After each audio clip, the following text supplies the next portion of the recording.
এটা বিজেপির সংস্কৃতি নয়। রাজ্যের প্রাক্তন মুখ্যমন্ত্রী, একজন মহিলা মুখ্যমন্ত্রী, তাকে দেখলে মানুষ রাস্তায় চোর চোর করে স্লোগান দেবে, এই কাজ বিজেপি করে না। এই পরিস্থিতিও বিজেপি তৈরি করেনি। এই পরিস্থিতি যদি তৈরি হয়ে থাকে তার জন্য দায়ী তৃণমূল কংগ্রেস। কৃতকর্মের ফল তো সবসময় পিছু ছাড়ে না।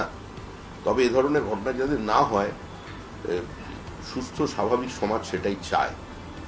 কিন্তু যে কাজ তারা করে এসছে তৃণমূল কংগ্রেস, তো কিছুটা ক্ষেত্রে কিছু কিছু ক্ষেত্রে তার প্রতিক্রিয়া হচ্ছে। তবে অধিকাংশই খুঁজে দেখবেন এগুলো, এর মধ্যে অধিকাংশ মানুষজনই আছেন যারা হচ্ছে তৃণমূলেরই লোকজন।